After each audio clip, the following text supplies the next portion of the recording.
Well, hello everyone, I'm Darth Browner, and welcome to the final part of the Ace Attorney Trials and Tribulations playthrough. It's the grand finale. In the previous video, Dahlia Hawthorne as a spirit testified and explained her role in Morgan Fay's devious plan and went into how Morgan Fay was planning to kill her as well, why she did what she did.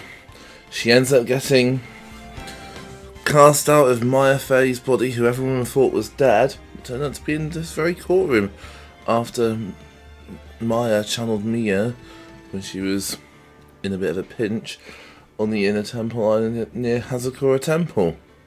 So, brace yourselves, buckle up buckaroos.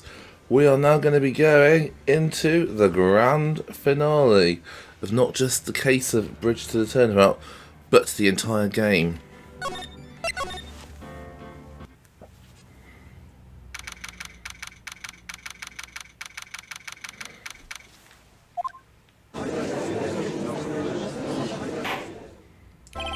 Now then, before we proceed any further, I'm going to announce the results of the tests we had performed earlier.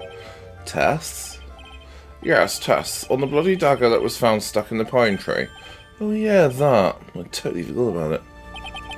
That's the weapon that Maya Fay used when she fought with the victim. So what are the results? Was it the victim's blood, or? Due to time constraints, a full test wasn't possible. However, there's one thing we can say with certainty. The blood that was on this dagger was not the victim's blood. That is all. Now then, let's restart this trial. So it wasn't Misty's blood on the dagger. And whose was it?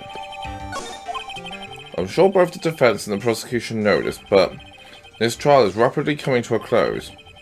Both sides will need to show some firm evidence with their claims. I understand, Your Honour. From what I've heard, the witness is dangerously weak, physically speaking, so let's finish this quickly.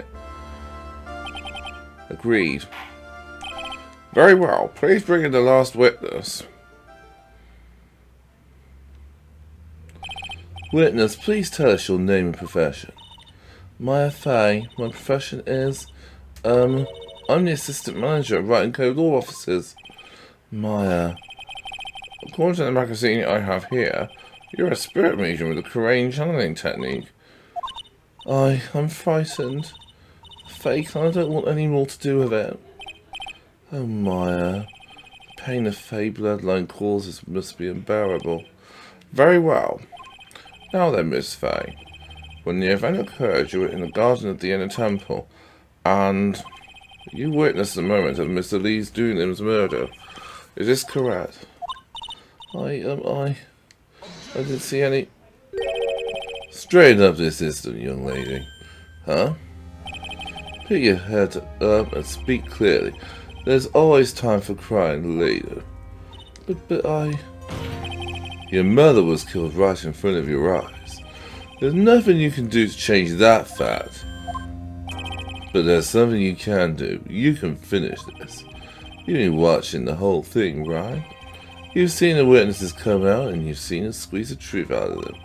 Now it's your turn. Let's hear your testimony. On the night of the crime, what exactly did you see happen? Witness, if you please. Yes, Your Honour.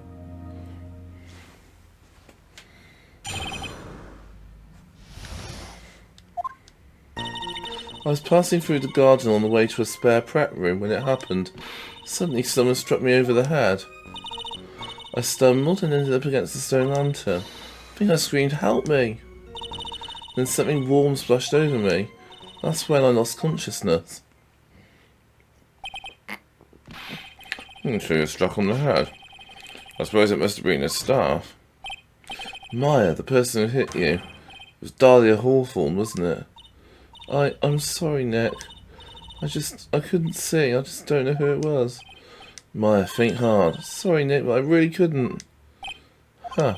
Can't say it was an especially good night for young ladies to be walking around alone. It seems that it would be hard to determine a criminal through testimony alone. Very well then, Mr. Wright. Please begin your cross-examination. Maya, hang in there. She doesn't look well at all.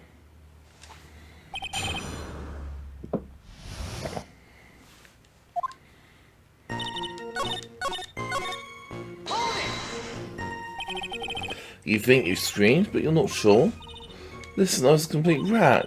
It was dark and I couldn't see my attacker. Was it a man, a woman, an adult, a child? I had no idea. I was scared out of my wits. Believe me, my dear, I said I would have swallowed my robes. I thought this person might attack me, so I... Anyway, I'm pretty sure I screamed. I thought that it was my last hope.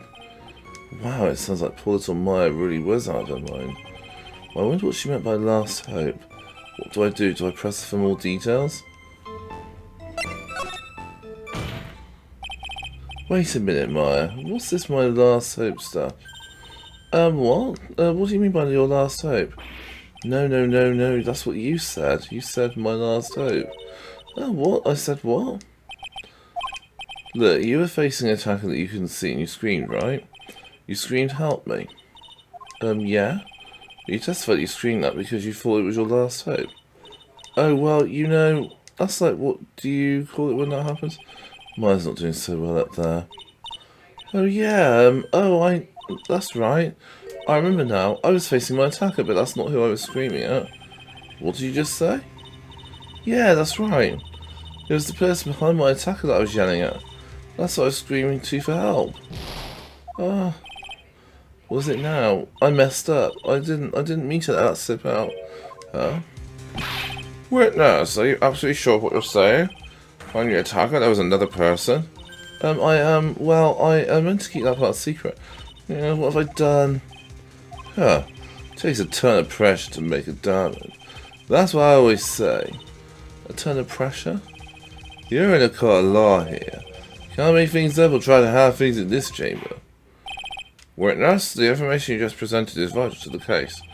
I want you to add it to your testimony. I could see a man behind my attacker by the light of the stone lantern. Objection! So there was a man standing behind your attacker? Yeah. That man, he's the killer. He stabbed her from behind. He's the one who killed Elise Doonan.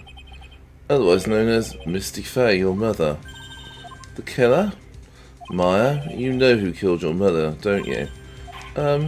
What is the meaning of this, Mr. Wright? To be frank, Your Honor, I think she's in shock and quite confused. That's why she has noticed a huge problem with her testimony. Huh? What do you mean? What problem? Maya, on the night of the crime, that stone lantern was out of commission. Huh? What? It's true. There's no light anywhere in the garden that night. No. Order in the court, Mr. Godo, explain this. Add the pureness of milk to the perfect clear darkness of coffee. Stir. That is the state of the witness's mind right now. A cup of coffee, ole. Coffee, ole? Is that even legal?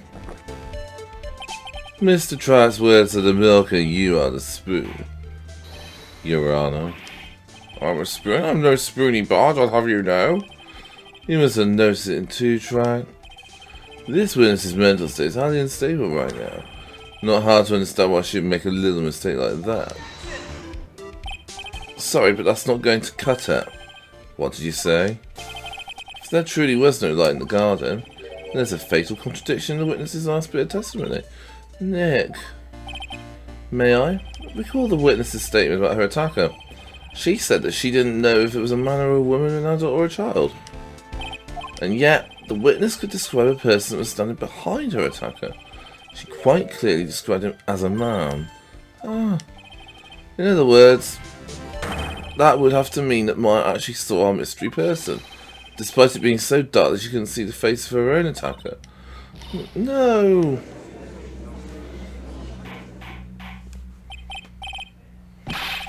Order, what in the world does this all mean, Mr. Wright? Are you saying Miss Face saw the real killer under pitch black conditions? Right, do you have any idea what you're proposing? How could she have seen in the dark? No other light source at the scene. There are some things that you can only see in the dark, Mr. Godo. Maya, you did see who the killer was in the dark. And now you're trying to cover for him. Cover for the man that killed her mother? Only one conclusion I can draw from this. You know who this man is. Please, Nick. I don't know anything. Please, I'm begging you. Ah, you took a good game try, but let's see if you can work the work. It was pitch black, so what? Could the witness see? I'm calling you bluff. No, Nick, don't. Please, stop.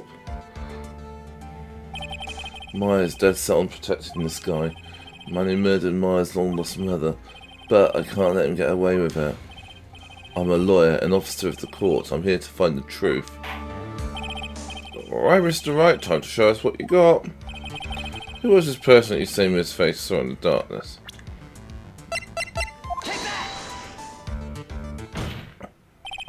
Because it was pitch black, Miss Faye was able to recognise the killer easily.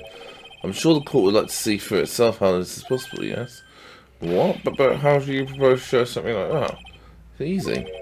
We just need to recreate the conditions of that night. Conditions? Your Honour, the defence officially requests that all the lights in this courtroom be turned off. What? What? This is... It can't be. Huh.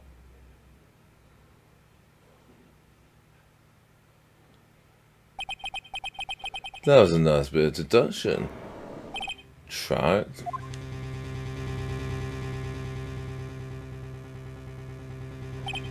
Well, everyone, this is the man Myers saw on the night of the murder. Order! Prosecutor Goda, what is the meaning of this? Sure, you must be shocked to hear yourself accused of such a thing. Why are you denying him? Hey, Your Honour, you're asking the wrong person. What do you mean by that? If you've got a question, ask the witness. That's one of my rules. Well, how about it? What you saw that night? Was it 3 glowing red lights? Well, let's answer the question. You're wrong. I never saw that. Maya. I thought the person stabbed my mother was a man. For a totally different reason. What? Witness, Mr. Wright. Stop your chattering, Your Honour. Chattering? If it's worth asking, that's the witness. That's one of my rules. Alright. Well then, let's continue with the testimony. Please tell us how you knew the killer was a man. Yes, Your Honour. I didn't realise until after I woke up, but...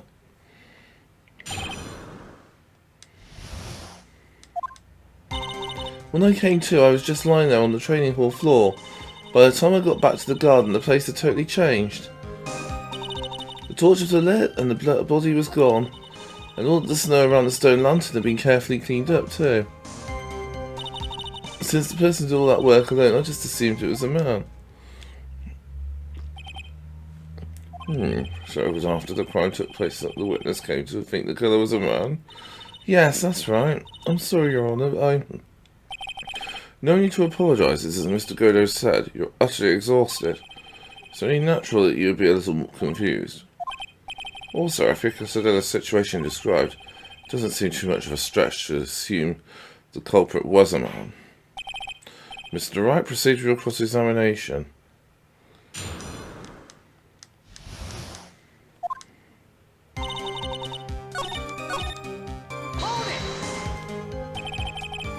The torches were lit?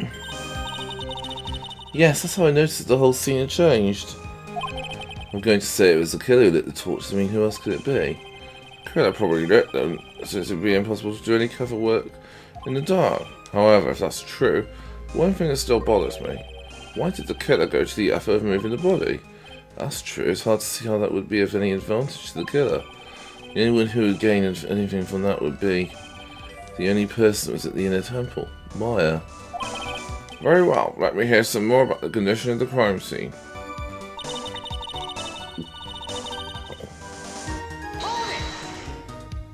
So you're saying the killer cleaned up the snow? It did look really odd. Snow was removed in a natural looking rectangular shape around the lantern. There are a lot of shovels around the inner temple, but they're all really heavy, way too heavy for me to use. An odd fellow indeed, this killer. Why on earth would anyone want to take snow anyway? That's one thing I can think of. Can you say a lot of the victim's blood sprayed onto the snow? Yeah, the area collapsed and ended up being splattered. In other words, the killer's purpose was to hide the bloody snow. I think that's the most reasonable explanation. Perhaps. However, there's something that's bothering me. If the killer just wanted to hide the snow with blood on it,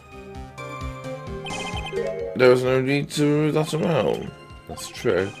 He could have scooped up just the snow that was stained with blood. It looks like there are some mysteries behind this issue, but I think this will help explain them.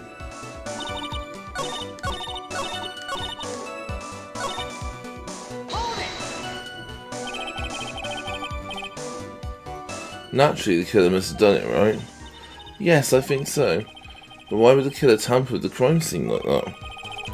There must have been something that the killer desperately wanted to hide. The truth is, when I saw the crime scene, I felt something. You did? Yes, I felt like the killer was hiding the evidence. For me, for my sake. What? Hiding it for you? Everyone knew I was the only one at the inner temple that night. Sister Bikini had come back and looked at the garden. She may have thought that you had done it. No, she definitely would have thought so. You're saying that's why the killer cleaned up the crime scene to make it look like nothing had happened? Yes, I'm sure of that. Well, that's certainly an important piece of information. I want you to add that to your testimony. Yes, Your Honour. I think it was for my sake that the killer cleaned up the evidence of what happened.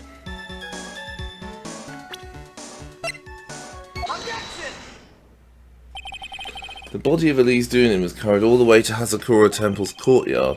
And in the garden, the real scene of the crime, the snow that we suspect was covered in blood, was scooped up and removed. It's reasonable to believe all this was done in an attempt to hide the true crime scene. However, still one matter that seems somewhat odd. Oh, what would that be? You must have figured it out by now, Mr. Godo. It's the message written in blood on the lantern. It was written very clearly on the white stone lantern. Maya. If the killer was so motivated to protect Maya from suspicion, then why didn't they wipe the writing off the lantern? You're right. Order, but Mr. Wright, isn't it a fact that the killer was trying to cover up the crime scene? Indeed, but it doesn't make much sense to move the body and remove the bloody snow, then not wipe off the most incriminating thing of all, the bloody writing. But if that's the case, do you have an explanation for the killer's mysterious behaviour? Why would this killer move the body and remove all that snow, but then leave the bloody writing on the lantern? I don't know what the killer's plan was, but it's a fact that the killer left the writing on the lantern. There must be a reason for it. Well then, Mr. Wright, let's hear your opinion. Why did the killer leave the message written in blood on the lantern?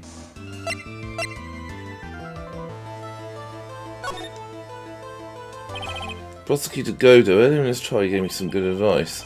Once you eliminate the impossible, whatever remains must be the truth. Maybe you're not as dumb as I thought. The real killer wanted to disguise the fact that a crime had occurred there. If that's the case, they wouldn't have left the bloody writing on the stone lantern on purpose. Therefore, it must mean that they didn't notice it. But that doesn't make any sense. The torches were all lit and everything. There's no way any normal person would miss something as glaring as that. You're right, there is no way any normal person would. What are you trying to say, Mr. Wright? There's only one person involved in this incident who could have missed seeing the bloody writing altogether. Who would that be? Who is the person that could fail to notice the bloody writing? Mr. Godo, this is what you said yesterday. My eyesight's pretty messed up. Even with these huge goggles on my head, I still can't see everything. You can't see everything? Is that correct, Mr. Godo? This lantern was submitted as evidence today. I'd like the court to think back to the moment it was first presented. This lantern? There's something written on it. Well, why? It's written in blood. Nonsense. The lantern is as clean as a whistle. Mr. Godo, just admit it. There are certain colours you can't see, correct? You can't see red on a white background, can you? That's right, we went through this once before, during the poisoning case at Trebon. This is the apron that the diaphanous bird was wearing at the time. Someone spilled coffee on. Also still something bothering me, Mr. Godo. Why would you not explain the bloodstain to the court? Bloodstain? What bloodstain would that be? I played games, prosecutor. The blood-coloured stain that's smeared all over the apron. That's ridiculous. No one told me anything about a bloodstain. You could see the coffee on the white apron, but you couldn't see the ketchup because it was red. Huh. It's strange. In the black and white photo, those letters would appear black to me.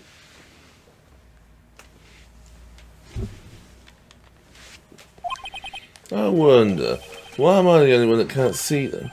So then, Mr. Godo, you're admitting it? You're admitting you can't see the red whiting on the lantern? Hey, Gramps, didn't you know that's the reason why I don't drink red tea? I wasn't sure about it until now, but I just can't believe it. Prosecutor Godo is the murderer. But there's no going back now. I've finally figured out the truth. Mr. Godo, the defense at this time formally accuses you. You are the murderer of Ms. Elise Doonan, also known as Ms. Misty Faye. Hard to believe this may be true, however, once again Mr. Wright's brought up a disquieting fact about you. Huh. Just make sure you don't fill out the indictment in red ink, Gramps. Come on, how does a little graffiti make me into the killer? Besides, it's not like it's my name's written there. I'm certain that the killer wasn't able to see the colour red. This is rich to go on trial. The answer is right there at the crime scene. In the snow. Snow? How so? Well, for example, why did the killer move all that snow? Your Honour, you said it yourself. If he wanted to hide the bloody snow, why not take out just that area? Yes, why didn't he take that area? And could it be? Yes, the killer couldn't see the red blood that has seeped into the snow, so he had to remove all of the snow. He couldn't be sure where the blood had landed, so he removed the whole area. Isn't it more likely the killer couldn't see the blood because it was dark? Not a chance. The torches were all lit. He would have been able to see just fine. It seems that once again this trial has taken an unexpected turn, to say the least. Can you explain this, Mr. Godo?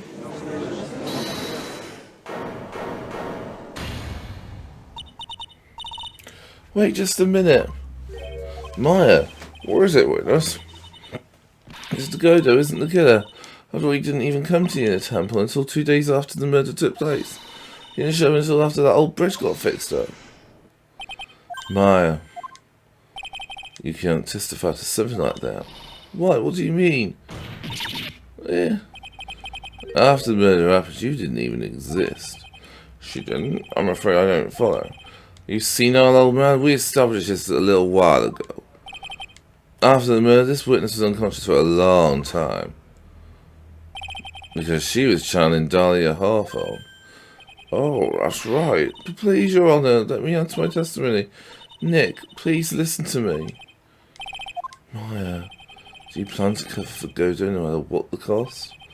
If that's the case, I've got no choice. Your Honour, let's hear her testimony. If it means we're going to hear the whole truth, I say we should not silence her. Huh. Nicely done, Trout. Very well, let's hear the witness's testimony. Please tell us what happened at the inner temple after the murder. Yes, sir. After I woke up, I began channeling and my spirit left me, as it were.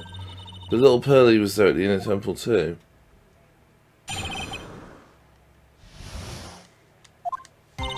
Pearly was also stuck on the inner temple side that night. The next morning she looked around but couldn't find anyone. Next day, when the bridge was finally fixed, she was in the spare prep room. That's when Mr. Godo arrived at the inner temple for the first time. He found Pearly first and cheered her right up. Who is this Pearly? That's my little cousin, Pearl Faye. So when did you hear about this? Oh, just a while ago when I was in the medical office. I'm terribly sorry, but what you heard from someone else is simply not admissible as testimony. What? Come on, Pearly would never tell a lie. She's way more honest person than I'll ever be. Real smart, Maya. You always know the best things to say when you're under oath. Huh. Prosecution has no objection. We believe the witness. Mr. Godo, let's just move on to the cross-examination if the defense has no objections. Which is highly unusual, but, well, Mr. Wright, let's get this cross-examination started.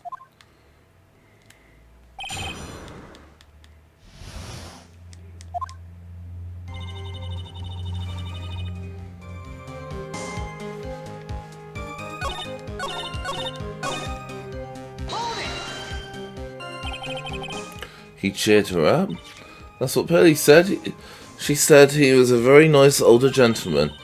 Thank you for looking after my cousin, Mr. Godo.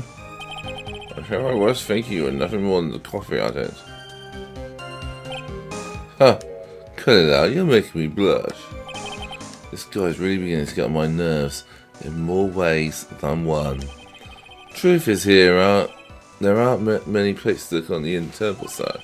Police were all busy going over the garden with fine-tooth combs, so I decided to carry out an investigation in my own way, Godo style. I'm the same way. I like to hand down verdicts in my own way, judge style. Maybe I should ask some questions, Phoenix style. You said that you conducted an investigation of your own. Did you find anything? Looks like my investigation went about as well as yours tried. After all, I did miss the bloody rattle on the lantern. Well, I didn't miss it, so speak for yourself, Goggles. The only odd thing I discovered was the beauty in the train hall.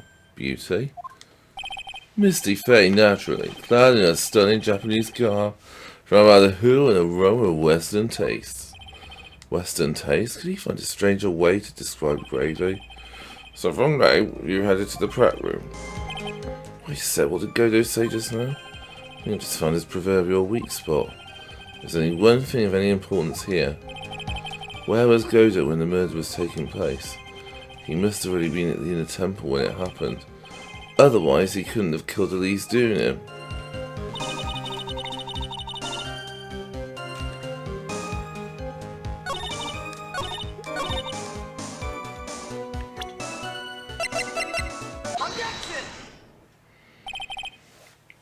Mr. Godo, the first time you crossed Dusky Bridge and went into the inner temple was long before the murder took place. Why do you say that? Because he just made one fatal slip-up. Hanging scroll in the training hall. Hanging scroll? But Mr. Godo is right. That scroll shows a picture of my mother. Maya, I know you know who it is. Here's something you didn't know.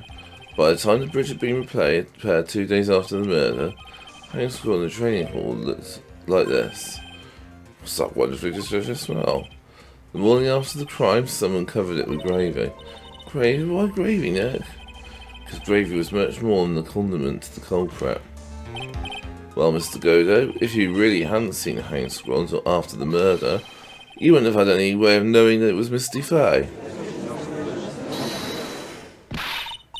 Wait a minute, Nick. Yes? Take another look at the hanging scroll. Look at the top. There's the crest there. Oh, that's the mark of the master, correct? Exactly, so if you know the meaning of the mark, then you don't guess there was a picture of Mr. Faye on there. True, but Mr. Godo described what was underneath like this. Clad in a stunning Japanese garb, surrounded by the hue of aroma of Western tastes. Oh. Yes, it's possible that he knew what the crest meant.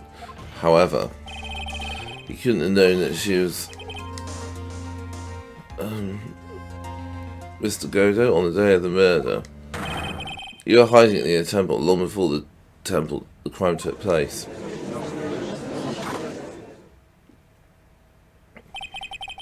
It's just one little thing, try. What is it? This whole theory of yours. I'll rest on a certain assumption. That I knew beforehand that the crime was going to be committed. That's right.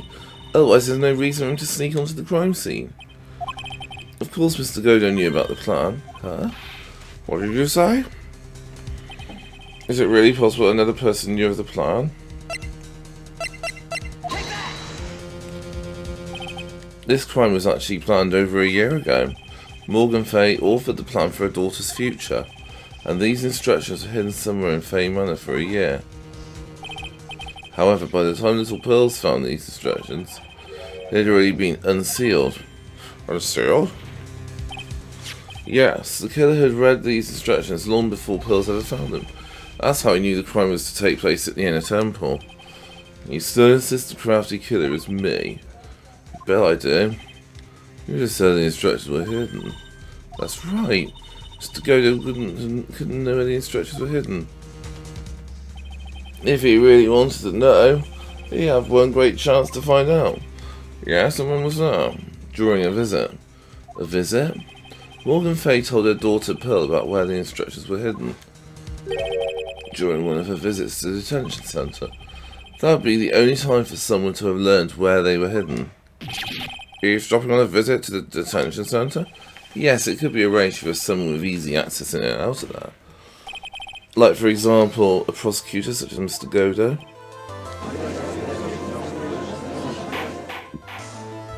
Order, Mr. Godo, you're under fire again. This murder could not have been carried out without prior knowledge, and you're the only one that could have acquired this information before the murder.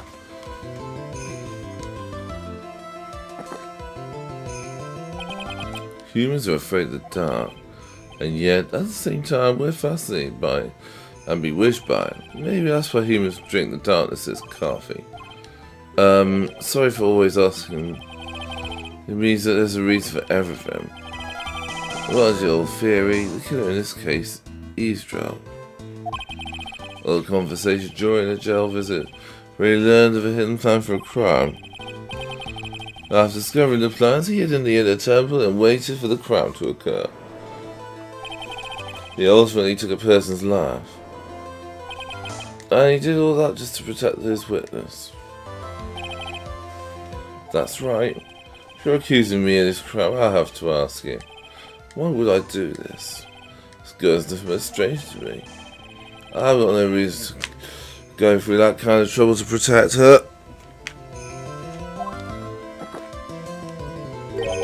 I am what you see. I'm certainly not the type to rescue the damsel in distress. The killer's behaviour is certainly extreme, for lack of a better word. Even considering that the killer wanted to protect this witness's life, his behaviour is still a little too unnatural. However, you had a good reason, don't you, Mr. Godo? Well, an unshakable reason that forced you to protect this witness at all costs. I knew it. You figured it out already, haven't you, Nick?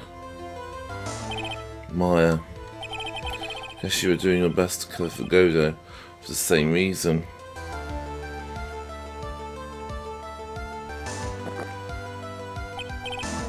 Okay, try them all ears. Let's hear it. It's very simple. Maya Fay is a lot more than just a stranger to you. What's this? There's one person who lies at the very centre of this whole story. One person that ties you and Maya Fay together inextricably.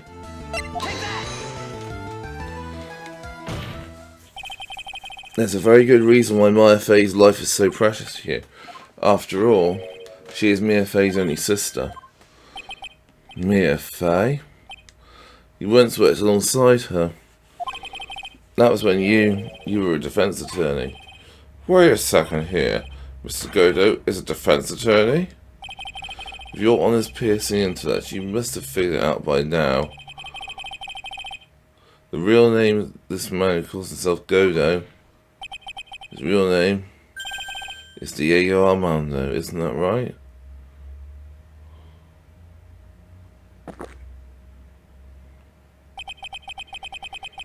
The last time someone called me by that name was over 6 years ago.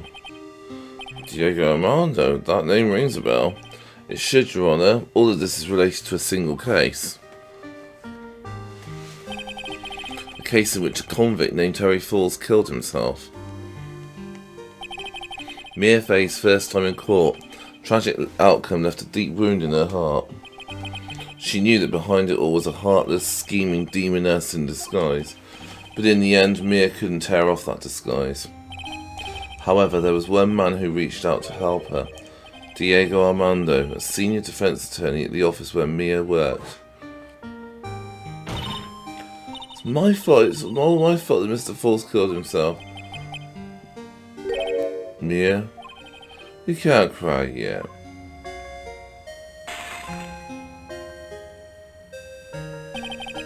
The only time a lawyer can cry is when it's all over.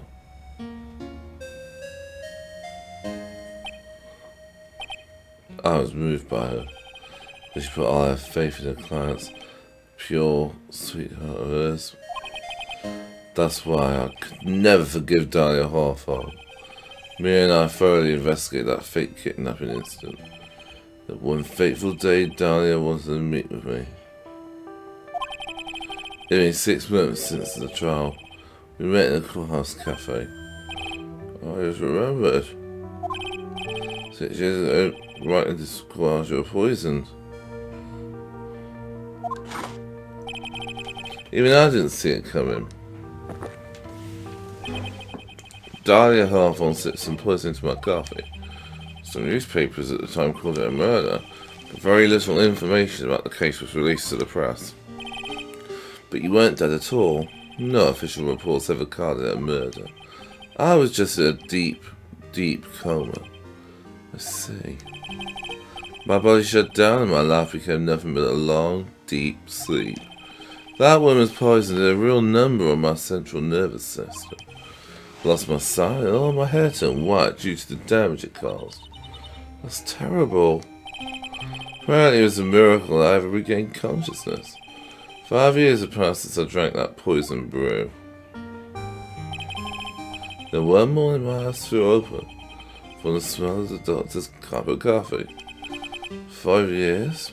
You were sick for 5 years? And the worst possible news was waiting for me. Mia Fey was dead. From the very moment I opened my eyes, I had already lost everything I thought I had. The woman I loved had been murdered. The woman I loathed had been sentenced to death. The woman you loathed? The woman who had spat my skull in hot coffee. Dahlia Hawthorne.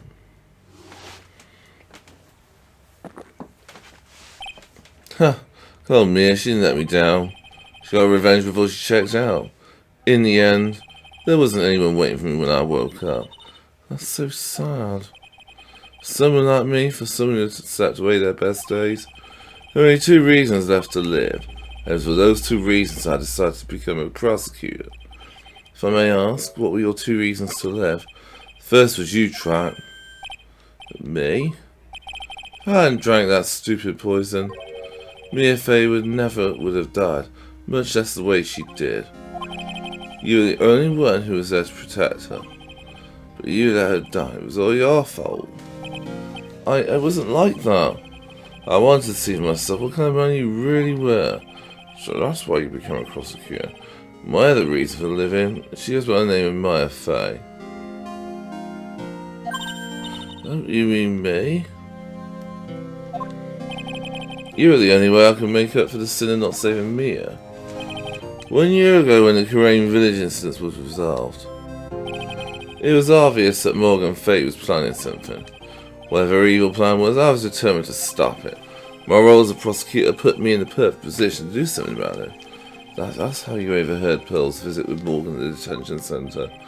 I knew that the time was drawing near, since I knew the plan if I could foil it. My goal was to outwit the plan. I thought of him. If I could do that, I could keep that girl from being caught up in it. That makes sense. Pearls had known that the actual purpose of someone was to kill Maya. She never would have helped out. Finally, the day of the plan was drawing near. Contacted both my accomplices, Iris of Hazakura Temple and Misty Fey. I especially needed the help of Iris. She was to take the fall in my backup plan in case we couldn't control Pearl Fay. But how did you control my mother? She's been missing for almost 20 years. Officially, yes. But what do you mean officially? You heard about it, haven't you? About the strong ties between the main family and the government. Now that you mention it, Bikini did say something to that fact. She said that the Master of Kurain had great authority. Even without her official position, Misty Fay still wielded great influence. Police have been keeping an eye on her movements all this time. That's how I was able to track her. So my mother was cooperating with you? Don't forget, no matter how far away from you she was, she would never stop thinking about you. She was always... That's why I knew she'd do anything to protect you. If you want to know how strong her resolve to protect you was, look at her staff. Her staff, the one with the sword in it. The day the plan was to be carried out arrived soon enough. We met for the first time at Hazakura Temple. That's when your mother showed me her special staff.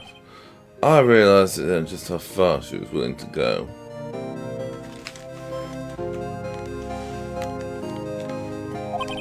She would ready to use that sword to protect you from Morgan Fay if necessary.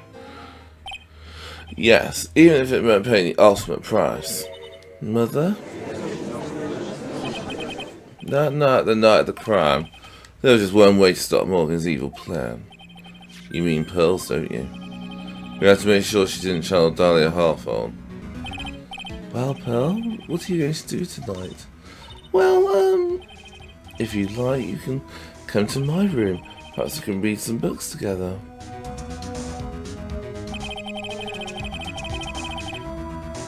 We thought we could prevent her from playing a part in Morgan's plan. But she never showed up. She was worried and followed me to the Inner Temple. That was the thing we were most afraid of. And that's why Misty Fay had to do the channeling herself. She channeled Dahlia Hawthorne into her own body. What do you mean? If she channeled the spirit first, then Pearls wouldn't be able to do it herself. As Master of Kurain, Misty Fay's power was supreme. So that's how deep it read. She channeled Dahlia Hawthorne so that Fay wouldn't be able to.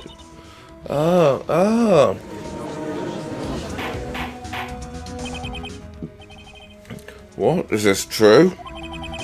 My role in the plan was to make sure no one was going to hurt my Fay. That's why I hid myself at the Inner Temple.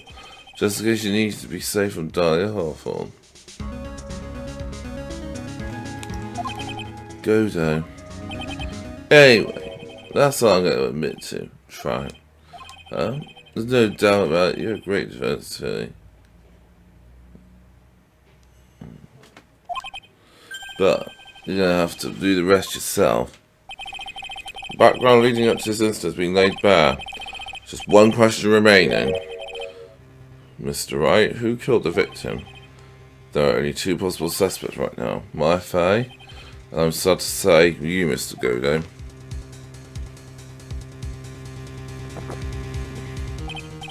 Well, try and if you're the real deal, then finish this thing once and for all. Show us beyond shadow of a doubt that you can finish this on your own. No, Nick, please don't. Maya, I heard the whole thing. My sister in the medical office, that's why I have to protect Mr. Godo. I can't do it. I can't testify again. After all, he's been the man who's put his life on the line to protect Mia, and me too. Maya, I know that. Nick. But even so, it doesn't absolve him of his crime. Please, Maya, testify. Miss Fay, your testimony, please. This is the final testimony. Don't bother trying to hide anything because I'll know. I want to hear the truth from your own lips. I understand. I'm sure you're right. I'm ready now, Nick. Alright, young lady. Tell us about the moment before you lost consciousness. Why exactly happened at the time of the murder?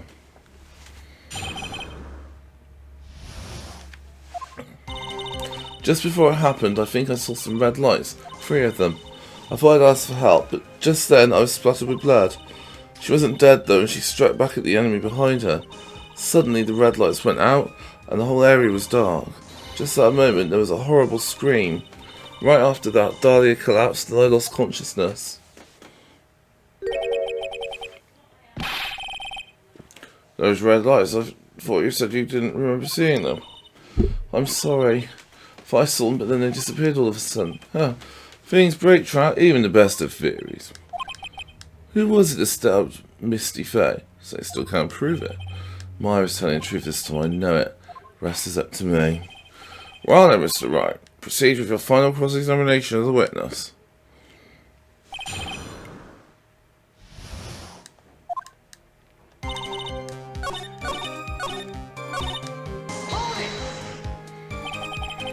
What do you mean by just at that moment?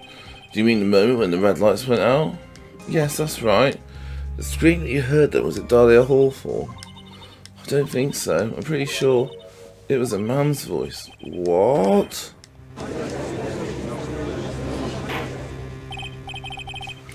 So then, the scream came from the killer? That's got to be it. I think Dahlia Hawthorne must have taken the blade and attacked the killer with it. And the killer let out a scream of pain.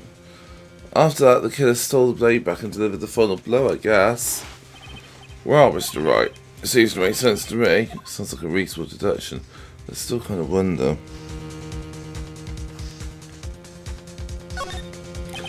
I'm sorry to say this, but that interpretation would create an enormous contradiction. That makes sense. After all, my deductions are almost certainly never correct.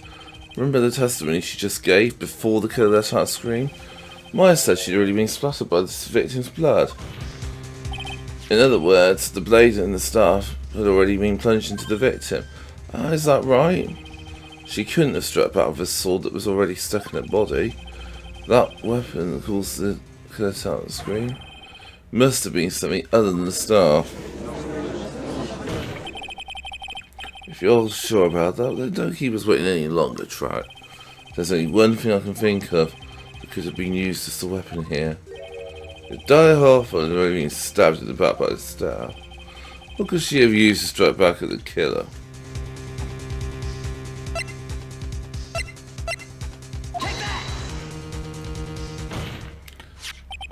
Naturally, the dagger the killer brought to the scene of the crime. Oh, that's right, I forgot about that. This dagger was found at the crime scene, stuck into the pine tree. Yes, our detective found that this morning and brought it to me. Dahlia Hawthorne struck back at the killer with this, and she managed to wound him as well. Just because he let out a scream doesn't mean that he was wounded. Oh, you know, the blood on the dagger could have been from the victim. Have you forgotten that the blood has already been tested? Since we learned it wasn't the victim's blood, it must be the killer's blood. The killer must have had a wound somewhere on the body. So you're saying the blood on this dagger belongs to the killer? Exactly. DNA analysis of the blood would prove it beyond a shadow of a doubt. And yes, Mr. Godo, it proves that it's your blood.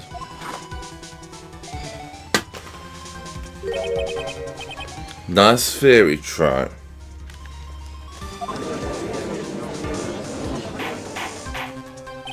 Order in the court. Is this the end? Have I done it? Even he won't be able to change the results of a scientific test. Let me ask something, Trout. Just say it turned out I was the killer. Do you really think I would be stupid enough to leave evidence like that? What? Just think for a second. The dagger was found this morning by a detective and brought it to me. There was already blood on it, correct? Even so, I was the one who brought this dagger here to the court. Yeah, so what does that prove? Well, if I really were the killer, I could have washed the blade off and then planted another person's blood on it. That can't be. In any case, there's one thing I can guarantee, Trout. That blood, it doesn't belong to me. Not a chance. What? In any event, it seems to be established that the killer was wounded. Alright then, witness, continue your testimony. Wait a minute. What's the problem? I know I probably should say this, but there's a big contradiction in Nick's explanation. Maya? This dagger, you said that it wounded the killer. Well, that's right. But if Mr. Godo had really been cut with this dagger, his clothes should be bloody or have a rip in them, right?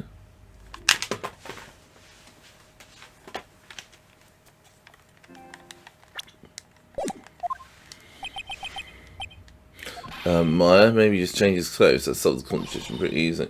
What are you talking about? It's not that simple at all. Remember back to the day of the murder? Everyone was on the inner temple, so I got trapped there. That's right. And once the bridge was fixed and the police headed for the inner temple, Mr. Godo was already there waiting for them. He never had a chance to change his clothes. Ah.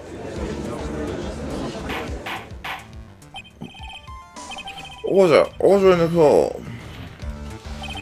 Well, maybe he brought a change of clothes with him. But no one could have predicted the lightning strike that shut down the bridge. Why would anyone have brought a change of clothes? Did the judge take smart pills during the last recess? Well then, maybe the killer took off his clothes before he committed the murder. That way he wouldn't get any blood on them. That's impossible to try. You know how Colin gets up these late at night. Eh? A few minutes with no clothes on, you'd be thrown aside. Ah.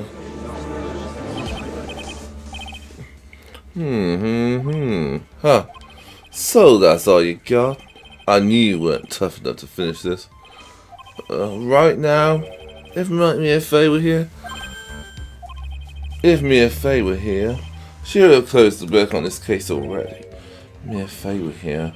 So come on, Track, can you do it or not?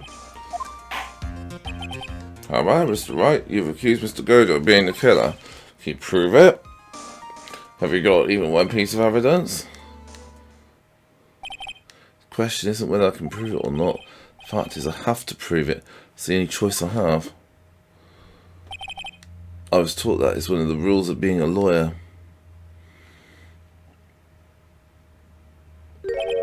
I can prove it. I'm going to bring your magnificent vengeance to fruition just as you want it. Ha!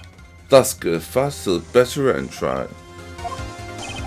Since there's just one piece of evidence that can prove your point, why don't we go for the unlimited penalty? Are you trying to pressure me, Mr. Godo? Because it doesn't matter to me. I've got the one piece of evidence I need. Give me a break. You got nothing, try. So what do I do at a time like this? Simple. I've got to think outside the box and approach it from a different angle.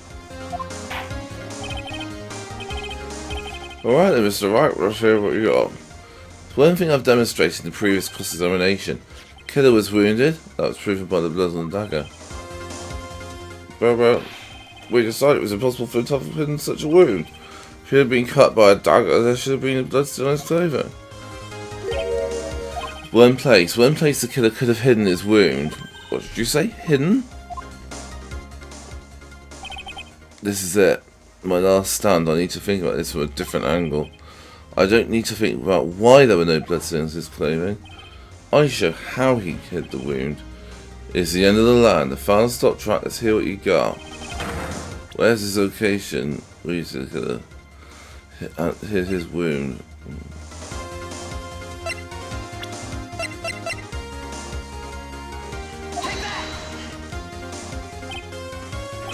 I don't know what you're talking about. Frankly, I don't need to know. I do know is that you'll never be half the lawyer she was. Isn't that right, Trout? What was that just now? Mia? It can't be. You're living on through him. Even as we speak, you're still hiding the wound.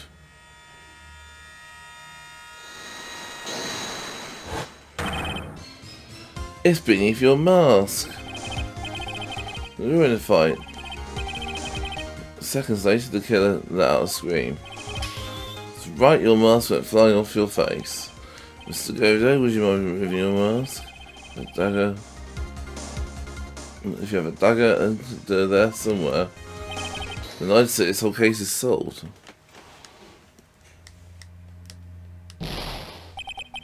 Ah.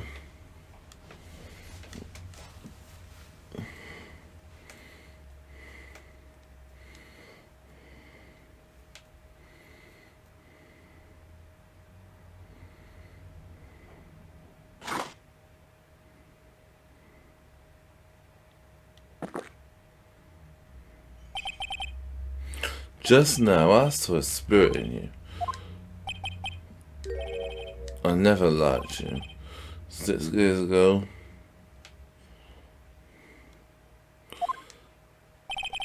you helped the woman who put me to sleep behind her bottle of poison.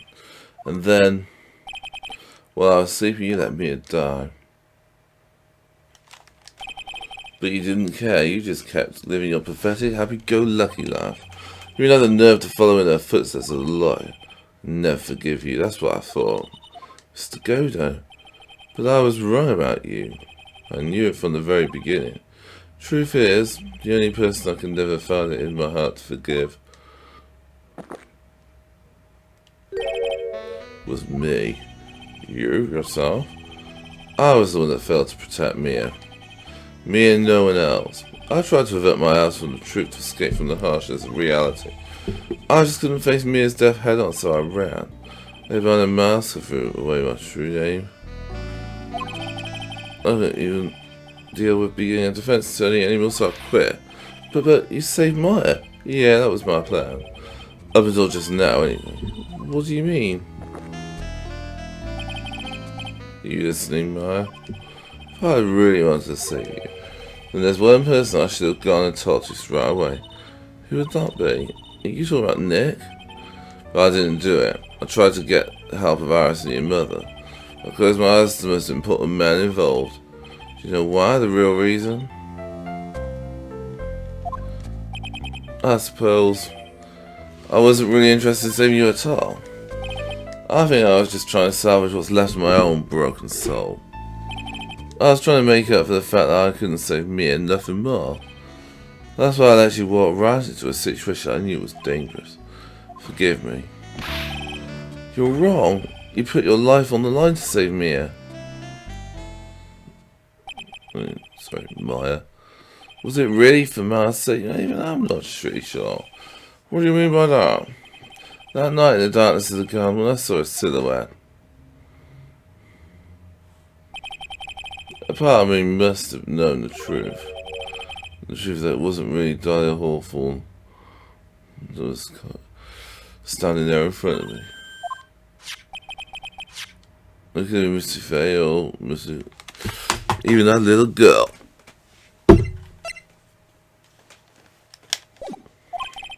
I still picked up the blade. It was like I was dreaming. I'm not sure exactly what's going on in my mind at that point. Was I really motivated by the pure desire to protect my Faye? Was it something else? Was it my hatred for a woman who stolen everything from me 6 years earlier? Could it be simply a desire for revenge? And now...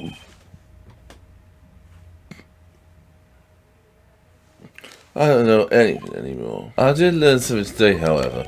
I finally realized that I was the arrogant one. I was just chasing an illusion of fantasy. Stupid fantasy of defeating the courtroom. You're the one who made me realize my folly. You never ran away from Mia's death. Instead, you picked up where she left off as a true defender of the people. In that one moment, I understood everything. Mr. Godo. I think you already knows, but if you don't, my name is Diego Armando. Mr. Armando, I believe in you. I know you were trying to save me.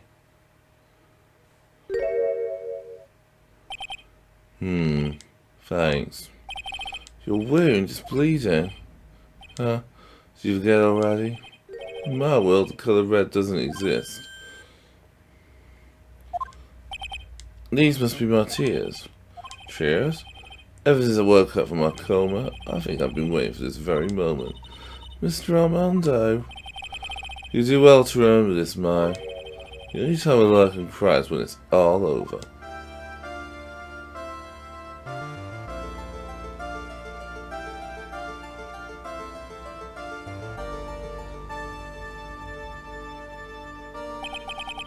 This time, it really is all over, isn't it?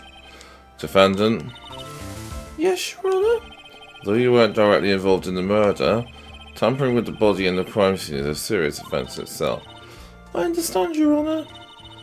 Mr. Armando explained it to me very carefully. I knew the risk and I willingly cooperated anyway. Very well. Before I hand down my verdict, is there anything you'd like to say? Well, there is one thing. I'd like to say something to Mr. Ryan. I want to apologise to you. Apologise to me? For what? For the case 5 years ago, of course.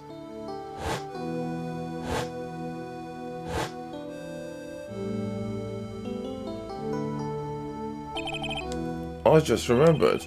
Were you poisoned by your own lover? Not exactly, but yeah, something like that. Even now, 5 years later, I can hardly believe it. She was going to do it. She was planning to kill me. Isn't all that surprising? The two of you hardly knew each other. Huh? What do you mean? You and my sister? You only met twice. Huh? We only met twice? The first time you met was on that fateful day. The day she poisoned Mr. Armando in the cafeteria of this very courthouse. The next time you met her was 8 months later. You met her again on the day that she stole your cold medicine. And Doug Swallow was killed. No way, it can't be true. We joined our whole relationship, we were... For those 8 months, the woman that you thought was Dahlia Hawthorne wasn't actually my sister. It wasn't Dahlia. I hope one day you can forgive me, Feeny. You mean... That's right. I lied to you. For 8 months. But why would you do such a thing? Ever since she gave you the bottle that day, my sister was trying to get it back as soon as she possibly could. Because of the police investigation and surveillance, she couldn't move about freely. So that's why you... My sister, from the beginning, she was prepared for the worst. Prepared for the worst? She thought that you might somehow discover the truth. That's why she was always ready to deal with you at the moment's notice. You mean she was ready to kill me, don't you? She already had so much to answer for. I didn't want any more sins on her soul. I begged her not to do it, and she agreed to give me a chance. And that's why you came to me. You came to get the bottle pendant back from me in her place. But I couldn't get you to give it back. I felt that something even as simple as that. 8 months passed, I still couldn't get it back from you. Finally, my sister couldn't wait any longer. She didn't consult me about her plans for you that day. It was the first time that had ever happened. That was a bit strange, wasn't it? Up until that day, you two were partners in crime, and she would confer with you. I think she must have noticed. Noticed what? My feelings for you. If I'd found out she was planning to kill you, I would have done whatever was necessary to stop her, even if it meant her life or mine. Iris. After spending those 8 months by your side, my feelings towards you, they changed. I have something to say to you too. Yes? You really are the person I always thought you were. Even after Dahlia Hawthorne was found guilty, I still believed in you.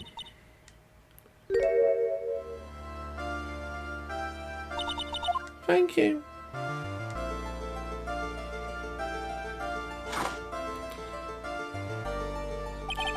How many cups of darkness have I drank over the years? Even I don't know.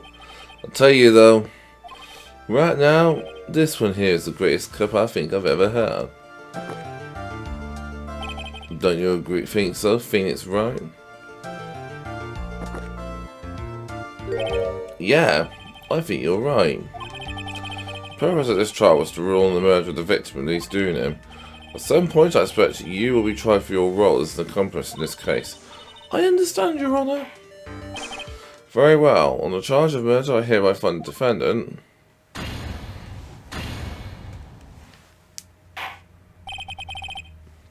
Court is now adjourned.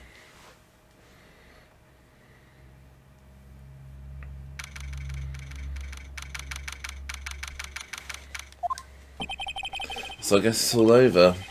The way everything ended was justice really served? The man who risked his life to save Maya is being sent to prison by my own hand.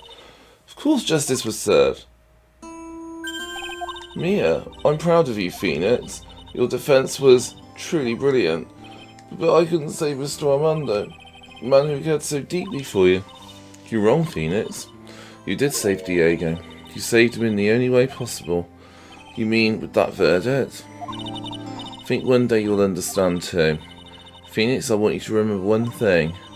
You were as good out there today as any defense attorney could ever hope to be. There's nothing more you can learn from me. Mia, you've accomplished something I wasn't able to. Owe you a great deal. Thank you.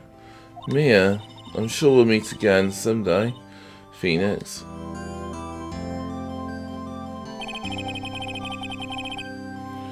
I've handled lots of cases and seen a lot of things. And along this journey, I found myself asking just one question. What does it really mean to defend someone? I suppose today's case produced one possible answer. Nick, Maya, I guess it's just like my sis said. Mia, what did she say?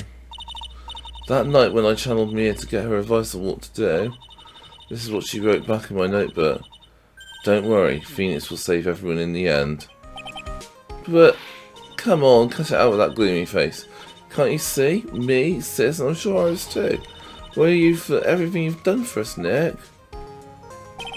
Maya, how can you be so bright and chipper after all this happened? You were brutally attacked, you even saw your mother murdered. Ouch! Franziska, still as softy as always, Phoenix, right? Excellent work, right? Mr. Edgeworth, when did you get back? Oh, that's right. I guess no one filled her in on that. Edgeworth and Franziska have actually been helping me. Helping you? If these two hadn't been here on the first day of the trial, the defence wouldn't have gotten anywhere. Wow, where were you, Nick? I heard he fell into a river and caught a nasty cold, which forced him to sleep all day. Yes, he laid in bed shivering from his fever with Iris's hood pulled over his head. Oh, ouch. Talk about embarrassing, Nick. You definitely need more training. Anyway, thank you, Mr. Edgeworth. And you too, Franziska. I don't suppose there's room for me in this group hug, is there? Oh, Larry. What's with the longer than usual face? I realised something when I was reborn. I realised that Larry was never of use to anyone, not even once. That's not true, right, Nick? What? You're asking me? Well, Nick, is it true? I've got a place in this world, right? Yeah, of course. I knew it. Everyone would be better off if I'd done for good. No. Oh yeah. These portraits you painted, they were really good. Isn't that right, Edgeworth? What? Me? Why are you making that face, huh, Edgy? Oh, well, yes, I certainly can't see that resemblance. Do you really mean it? What about you, Francie? Did I draw you well, too? My beauty can't be possibly be captured by a mere crayon. Nevertheless, I recognise the effort you put into it, and that's worth something. So you'll do it like you promised? You're going to model for my next picture book, Fransie's Whippity Whip Trip? Don't get carried away. Well, how about that? I guess painting portraits is the only thing I'm good at. Painting a pearl was pretty darn good too, if you ask me. Huh? I didn't mention I haven't seen her around. Pearls? Why could she possibly have gone? Normally she would be a beeline for Maya. Oh, I'll look for her. I'll be right back. Hey, Pearly. Right, you seem to be uncharacteristically puzzled. I suspect you are wondering how Maya can be so cheerful despite all that has happened. Yeah. To be honest, I can't understand it either. Franziska. That's right, she lost her father fairly recently as well. I think I understand how she feels. Maya is a much wiser person than she appears, and I think she realises something. Now is exactly the time when she needs to be as strong as she can. What do you mean by now is exactly the time? Maya wasn't the only one that was badly wounded by this incident. In fact, there was someone that was hurt far more deeply than she. I believe it's that person Maya was trying her best not to cry. Someone who was hurt more deeply than Maya. Edgeworth, I think I'm starting to understand too. Ow! Tell me Phoenix, right? Who is Maya Fey being strong for? Pearl Fey? The poor kid, after all, the reason she worked so hard to follow the instructions was because she loved and believed in her mother, Morgan. So the good of the Fey clan, I'm sure she believed in every last word. She thought she was doing it for Maya, that's why she was so happy. Shows how truly devoted she is to Maya. But it's a cruel irony that it was her exuberance that led to this tragedy. Maya Fey's mother was killed and Maya herself was put into the deepest peril imaginable. And that's exactly why Maya is putting on a brave face. She's doing it for Pearl's sake. Now she can see her smile again. Oh hey, so this is where you all were. Wow, looks like we got quite the bunch here today. Ouch! What was that for, sir? Sorry about that, Scruffy. My whip just seems to have a mind of its own. What's up, Detective Gumshoe? Well, you know, this and that. Anyway, congrats on your win. Let's go out tonight, pal. Dinner's on me. My salary's just sort of kind of gone down by a teeny weeny bit, but it's alright. I made some reservations at a first-class French restaurant tonight. Pretty good work, Scruffy. That whip was your reward. Detective Gumshoe, you said a first-class French restaurant. You don't mean Trebon? Where else? I knew it, we're doomed. Come on, let's go, everyone. Can't keep Maggie waiting, pal. Hey, you, Troy baby, you're invited too. Oh, fuck. I mean, Bill and I will be at the loser shack eating potatoes. You know, Myra's taking an awfully long time to get back. She started looking for pearls. Oh my, what's wrong? Nick, what do I do? Pearly? Can't find her anywhere. Huh? Well, bet she went back home, that's all. I thought so too, so I called the village, but no one has heard from her. This has never happened before. As I figured, she has been badly hurt by this incident. She feels responsible for the tragedy that's befallen you, Maya. But none of this was her fault. What should I do? Detective Gumshoe? Yeah, what is it, pal? You guys go on ahead. But what about you? Maya and I will join you guys once we find pearls. Nick. Don't worry about us, Detective Gumshoe. Maybe a little late, but we'll definitely be there. We have a lot of celebrating to do tonight, and I wouldn't miss it for the world. Yeah, but you're the... Very well, Phoenix, right? We'll go on ahead. Don't keep us waiting, right? We won't. But where should we look? Where could Pearly have gone? Let's go, Maya. There's only one place I can think of that pearls might have gone to.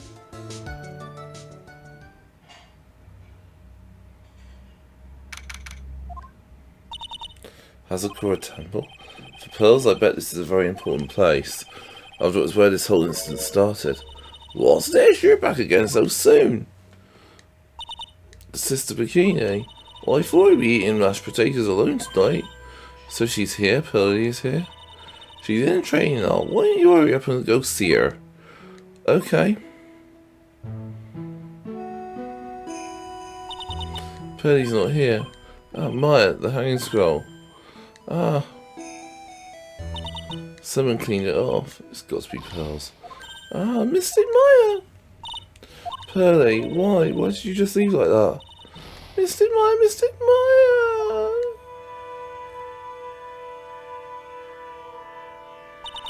I swore that I would never trouble the two of you ever again. Because it's all my fault that Mystic Maya's mother... That's why you came here? It's the least I could do to pray for your happiness. You don't have to do that, Pearly. It wasn't your fault. You didn't do anything wrong. Of course I'm sad that my mother's gone, but... How do I say this?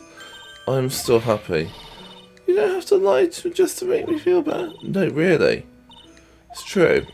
The reason I'm still here at all is thanks to everyone who was there for me. My sis, my mother, Mr. Armando, Nick, and you. If even one of you weren't there, I'm sure I wouldn't still be alive right now. That's why I have to be strong. All the people that were there for me when I needed them. That's all I can really do. Mystic Maya, I'm impressed. You truly are the daughter of Mystic Misty. Sister Bikini, your mother, Mystic Misty, was a strong woman indeed. I want to tell you what she said to me that night. After dishonouring the good name of Kurain, I don't have the right to face my daughter. But still, Maya is always in my thoughts. It's true, she'll always be with me until the day I die.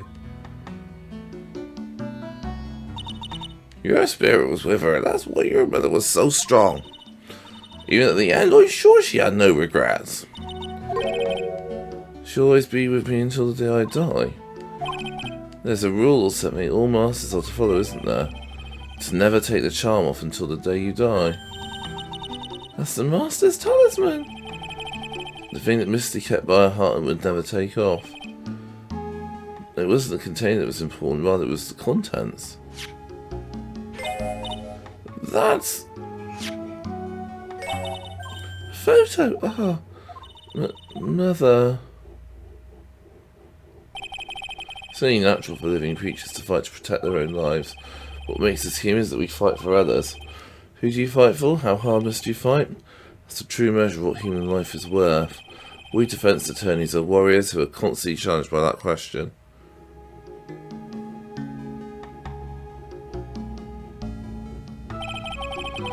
Even when the battle is over and the bonds that connect us are severed, we always return, time and time again.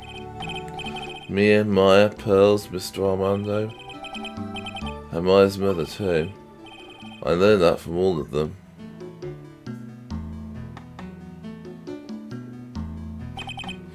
Well, shall we get going? Everyone is waiting. This is a day to remember. A day when a lot of things are finally put to rest. I'm going to celebrate what we've overcome today. Well, I still can't. Oh, go on, sweetie. You can go back for a drink anytime. Okay. Alright, I'm going to make a brand new start too. Sister Bikini, I'll be back for more training, I promise. I know, and I won't go easy on you just because you're the featured master. I'll make sure to prepare reservations are free for when you come back. Alright, we're going to have a great feast today, Pearly. You know why? Because training is a battle of endurance. Okay, Mr. Maya, I'll eat lots of food tonight. You know, there's one thing I probably don't get and probably don't want to, but what is it, Nick? Reservations for training is fine and all. Why for free? Come on, what do you think? You're one of us, Nick. So you can train right alongside us, huh? I'll be waiting for you. Sister Bikini will take special care of you. It'll be great, Nick. We're going to do the special course naturally. That's a great idea after all, Mr. Nick. You'd do anything for Mr. Maya, wouldn't you? Even walk on hot coals, right? Have a nice big meal before we come next time, right, Nick?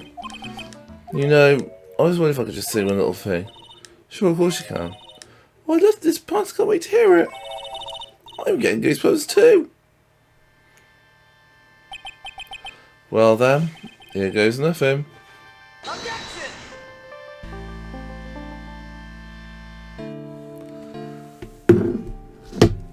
And that brings us to the end credits of a fantastic game. Trials and Tribulations is personally my very favourite of the entire series. I absolutely love this game. Brilliant cases, brilliant plot twists, amazing characters. So yeah, I'm going to leave you guys with the credits. But this has been Darth Browner, thanks a lot for watching. And don't forget to leave us a like and hit that subscribe button. But one thing I will say before I do dash off is that there are other games in the series as well, which once they do become available I will cover them.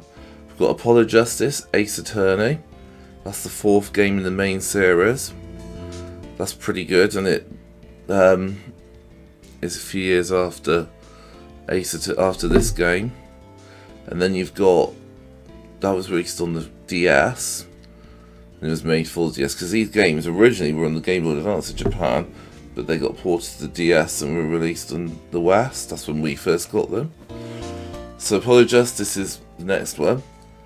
Then the 5th game sees Phoenix Wright come back to the fore in Dual Destinies. Then that game is succeeded by Spirit of Justice, which is probably my second favourite game in the entire series. It's very good, and Mia Fey returns in that as well. A lot older than she is in this game, it has to be said. There are some side games as well. There's Miles Edgeworth, Ace Attorney Investigations, where you play as Miles Edgeworth in a third person with a top down perspective. That's a really good game. There was a sequel released, but it was never released outside of Japan, unfortunately, which was a crying shame, really. Then we had the crossover as well, Phoenix Wright and Professor Layton. I liked it, but I didn't like it. I mean, it was alright, but I didn't enjoy it that much. It's because I'm more of a Phoenix Wright fan than the Professor Layton fan. And I really didn't like the Professor Layton aspects. And we can't forget the two 3DS Japan only games, Daigaikuten Saiban and Daigaikuten Saiban 2, which was set during the Japanese Meiji era. It features Phoenix Wright's ancestor, and features like start of the courtroom process as we know it. So it's the precursor to all the games. Even features Sherlock Holmes as well. Randomly, just so you know, I'm just throwing that out there. Yeah, I really like looking at them. It's a shame they were never ported over into the West. But yeah, I hope Capcom releases another compilation, preferably the other Ace Attorney games. I'd love to cover Apollo Justice, Dual Destinies and Spirit of Justice on here. I really would. Anyway, that's enough from me. Over and out and all that. I will keep quiet and let you enjoy the rest of the dialogue and the ending credits.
Objection!